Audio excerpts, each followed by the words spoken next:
Бәрі жақсы, иә? Алан қалай? Алан жақсы. Шақырып аламыз? Иә, шақырып аламыз. Алан, келіңіз.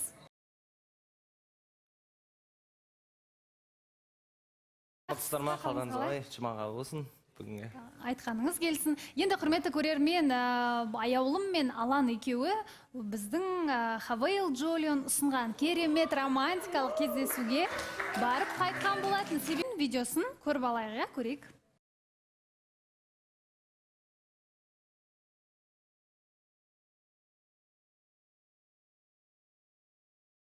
Көрермен, енді Хавейл Джолион десе, бұл бір стиль мен сенімділіктің жарасқан, ұштасқан автокөлігі деп айтқым келеді. Және де айта кетейін, енді Хавейл Джолион автокөлігі Алматыда да өндіріліп жатыр.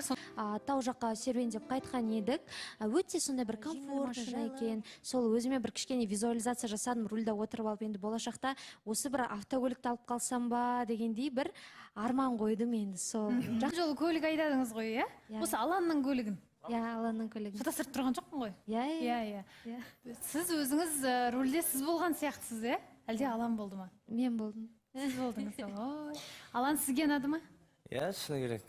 Негізі өзім енді неше түрлі машина айдадым, бірақ бұндай машина емес, шыны керек бірінші рет айдадым. Рас өзіме қатты ұнады, жүрісі бәрі.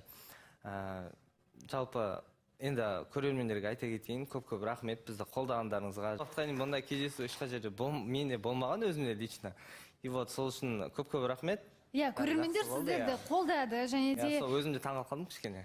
Иә, сіздердің барғандарыңызды қалаған жандар көп болды. Енді дәл осындай мүмкіндік, құрметті көрермен, Хавейл Джолион автокөлігімен керемет кездесуге бару мүмкіндігін, романтикалық кездесуге бару мүмкіндігін біз тағы да бір екі жұбымызға ұсынғымыз келіп отыр. Оның бірі Айдана мен Аян, Жанболат пен Қарлығаш.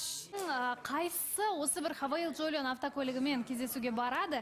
Сіздер таңдайсыздар, сіздер шешесіз. Бізде болса ханым барлығы бір қарқынмен жақсы келе жатыр. Алан өте сондай, былайша айтқанда, өте внимательный, заботливый дейді ғой.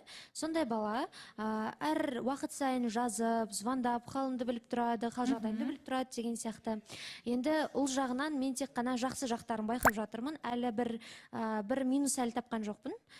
Алан жайлы пока что ойым жақсы. Иә, сол өзі айтып отқандай, біз андайда, біз сообщениемен жазыспаймыз да, бізде строго звонокта и сөйлесек те андай, бір адушевно сөйлесеміз да, еще аяу андайда душевный адам да, короче. Онымен барынша ішіңдегі бар сырыңды айтып, бөлісіп отсаң, вот адам жақсы поддержка бере алады. Сосын алдында бір байқаған себебім андай бір момент болды да. Енді өзіңіздер білесіздер ғой, қазір күн суық далада. Сол кезде бір-екі рет жаңағы студияны алып кетіп, үйіне апарып сөйтіп жүрдім енді. Сол бір моментте бір рет бір кездесе алмай қалдық, сол кезде маған жазып жіберген болатын. Мен студиядан шықтым, короче, дала суық екен, сіз жылы киініп жүріңіз, ауырып қалмаңыз деп андай заботливый болып отыр да. Қамқорлық жасап отыр да енді. Сол моменттер енді кішкене бір байқап қалдым, шыны керек. Бәрі жақсы негізі. Негізі аяулым бір арасында бір сойып сөйлеп айтып қоятыны бар, бірақ негізінде өте ақ көңіл қыз. Барлығын ашып айтып қояды. Қалай бар, солай қабылдайтын сияқтымыз. Қабылдау керек деп ойлаймын. Алан, сізді. Қатысушылар, иә, жігіттер, қыздар. Енді аяулым танымай отырмын да. Боласа ханым, енді бұрын бірге тұрдық, ескі құрбылар болдық дегендей. Аяулымды білем да, пока что деп баған айтып қалды да, минусын көрмедім де, бірақ алдағы уақытта көріп қалармын дегендей. Енді видеоны көріп атырық керемет, бірақ андай бетінен ұрған момент бар екен да. Ол видео үшін болса да ондай момент болмау керек деп ойлаймын. Және де аяулымға негізі мысы бар жігіттер керек деп өзі алдында бір-екі рет болсын түртіп айтып кеткен да. Ал Аланға қарап отырсақ, түр әлпеті бэби фейсқа келеді да. Бір тиктокты салайын деп жатты да. Не деп жазып қойсам болады? Когда мне нравятся бородатые мужчины дейді, сақалды ер азамат мысы бар деген секілді. Мен айтам, YouTube жазба, сенің үміткерің бар ғой, ұят болады, ол кісіден сақалы жоқ деген дейші, сөйтіп айтқан болатынмын да. Түсінбей отырмын, бірақ алдағы уақытта мен ойлаймын, бұл таныстық ұзаққа бармайтын секілді, себебі аяулымға мысты, сондай ер мінезді азаматтар керек сияқты. Хорошо, ренжімесең. Бұлай ғой енді мысты дегенде, сіз байқадыңыз ба жалпы, енді бұлай енді сіздер құрбы деп отырсыздар ғой. Сіз байқадыңыз ба, мен аяулың алдында ыржыңдап, тұржыңдап жаңағы бір құтырып жүрсем, мысалға ше, мен өзім сондай адамда, мен мен когда во время отношений мен барынша серьезно болуға тырысамын да, ал когда любой ортада болғанда мен активистпін. Мен всегда любой жерде өзім байқалып жүремін да, например. Олай қазір жаңағы мысты емес деп тұрсыз ғой, енді бэби фейс деп тұрсыз ғой енді. Ол олай айтудың қажеті жоқ. Мен бұрын сондай болған шығар, мен мойындаймын. Бұрын мен сондай болдым. Бірақ қазір мен думаю, бір арада бір 2 жыл өткеннен кейін өзгердім деп ойлаймын. Аделина айтып отырғаны шын ғой, сіз солай айттыңыз ба? Я баласы ханым тренд болып жатқан ғой. Сон бір трендті көрдім да, осылай жазсам деп Аделядан сұрағам ғой, қалай болады? Типа үміткерім ренжіп қалмай ма екен, жаза салсам, ешқандай артық ойсыз. Бірақ Аделя өзінің советін айтты, типа, аяу сенің үміткерің бар ғой, ұят болады деген сияқты. Тренд қадым расымен де дұрыс емес деген сияқты. Тренд трендімен, бірақ та үміткер бар, үміткерге деген сыйластық бар деген сияқты Аделяның бір ақылын тыңдағаным бар енді. Баласахан. Алан қош келіп отырсың. Қош көрдік. Енді мынандай нәрсе ғой жаңағы айтып керек емес деген нәрсе, пікірін айтып жатыр да, енді айтып керек емес деген нәрсе сияқты, ондай нәрсе айтудың қажеті жоқ деп ойлаймын. Енді бұл екі кісі құрбылар, яғни бір-бірімен сыр шертіседі, бір-бірінің ойындағы адамдарын айтады деген сияқты. Естественно, аяулым Аделяға айтқан, маған негізі осындай кісілер ұнайтын еді деген сияқты қылып, ер мінезді, бірақ сені ешқалай түсіріп отқан жоқ деп ойламаймын мен Аделяның тарапынан. Просто келбетіңе байланысты, енді жас көрінесің ғой, по-любому, ол жақсы дүние. Бірақ сенің качествоңа байланысты, сенің ер жігіттігіңе байланысты, мысыңа байланысты ол қатты. Сақал өсіретін ба, бірдеңе жақсай сен. Шетем ау деймін. Бұрынғы құрбым деп қалды да, әңгіме. Бұрынғы құрбы деді. Сонда қазір құрбы емессіздер ма сіздер? Соны түсінбей отырмын. Бұрынғы құрбы деп қалды. Ескі құрбым дедіңіз ғой. Енді бұрында біз бірге тұрған болатынбыз, өте қатты жақсы араластық десек болады. Бірақтан қазіргі таңда сәлеміміз түзу, олай қатты араласпаймыз, сол. Тек ақыл кеңес айтып қоясыздар бір-бірлеріне. Ол бұл әңгіме бекер шықпайды ғой, негізі ортаға. Значит, әңгіме болған екеуінің арасында. Маған осындай сақалды, денелі жігіттер ұнайтын еді, негізі мысы бар деген сияқты да. Жалпы қыздар, сендерге сұрақ қойшы, жалпы мыс дегенді қалай түсінесіңдер сендер? Енді мыс деген бір сөзімен өзінің жанындағы қызды, яғни азаматшаны тыңдата алатын еркек қой. Аланның бойынан көрдің ба сен сондай нәрселерді? Жаңа ешқандай минус көрген жоқпын деген сияқты қылдың. Мысы бар еркек па бұл?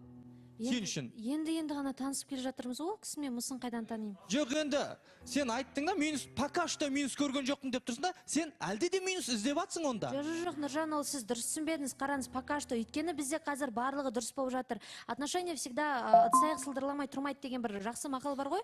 Сол сияқты біз. Мынандайда өз әңгімең өзіңе қарсы шығып жатыр да, сен осы жерге шыққанда, мен бір кездесуден білем, маған керек адам ба, керек емес адам ба деп. Баласында аяулымда айтып кеткен болады, мен негізі адамдарды бірден сезем деген секілді ше. Әлі де Аланмен қаншама кездесулер болып жатыр, ортаға шығып жатыр, бірақтан бір мысын сезетіндей, бір ондай өзіне деген құндылықтарды байқамаған секілді. Баласахан, Жанболат. Деген мана қыз баласын тыңдата алатын деген біртүрлі болған сияқты негіз. Ақылы бар, санасы бар қыз бала, ер жігітті қандай ситуация болса да тыңдауға дайын болу керек. Және де біздің аяудың тарапынан бір кішкене байқаған дүнием бар еді. Инстаграмда Шерханмен қайтадан бір пост салып, сторисына салып бір мөлдіріп жүргенді бар. Өткенде Шәмші туралы бір әңгіме болды. Одан кейін бар, бұл теманы жаптық ау деген кезде бір қайттан ұшын шығарып қойған сияқты Инстаграмға сурет салып қойып, сол туралы айтсаң. Сіз оны қарадыңыз ба? Ойыңыз қандай болды? Мен оны көрдім, көрдім. Шыны керек, енді ол жерде мен қазір мен аяумен таныста жүрген адаммын да. Енді өздеріңіз айтып отырсыздар, жаңа бір эфирден танып алады деп ше. Біз таныста жүрген адамбыз, мен қазір данный момент оған мынаны істеме деп айтатын жөнім жоқ. Екіншіден, мен түсінемін да, егер мен қазір аяумен уже бір ай таныста болайын, жаңа жұп болайын, вот сол кезде мен аяуға айтатын едім, аяу сенікі жайшылық па жалпы деп. Мен сенімен жұп болып отырмын, мында не үшін Шерхан салып отырсың, мен айтатын едім, брат. Просто бұл жерде мен қазір айтатын жөнім жоқ та, мен базар жоқ, мен өз инициативам айта аламын, мысалға ше, типа, не үшін салдың дегенде. Бірақ мен ол фотоны көрдім, шыны керек ешқандай бір реакция көрген жоқпын, өйткені аяудың бір сөзі бар еді, жаңағы маған мен Шерханға ешқандай ойым жоқ деген. И мен дальше сол болашақта да соған сенемін да, что ол нәрсе жоқ екеніне. Осындай нәрселерден кейін сенің мысың жоқ деп ойлайтын сияқты бұл қыз ше негізі. Айтатын нәрселеріңді сен де өзіңнің қалауыңды айта білу керексің да. Ертең жақсы болып баратқанда сен нан істеме десең, аяулым ой өзгеріп қалуы мүмкін да. Баста өйтіп айтпайтын еді ғой. Не болды? Маған не көрінді деген сияқты. Таныста жүрген екі эфир өткен қызға айтасың ба, нан істеме. Енді сен баста қалайсың, солай көрсет өзіңді. Жоқ, енді мен қандаймын сондай көрсетіп жатырмын ғой. Мен или көрісінен ма бір басқа тірліктерімді. Оған мысты жігіттер ұнайды деген әңгіме болып жатыр да ана жерде. Сен мысыңды осы жерден бастап көрсет. Әңгімесі қашан бітеді екен, өзім де шаршап кеттім негізі ше. Ыңғайсыз екен, біреулердің арасына как будто түсіп атқандай болып, жаңа видеоларда көріп жатырмыз ғой. Жалпы мынандай мәселе, мен осыған дейін екі ортаға ешқандай пікір айтпап едім. Айта кетейінші, алдында аяулыммен біраз уақыт бұрын мен стоп қойған едік қой, енді екеуміз бір-бірімізге болды, бұдан кейін сөйлеспейміз деген сияқты.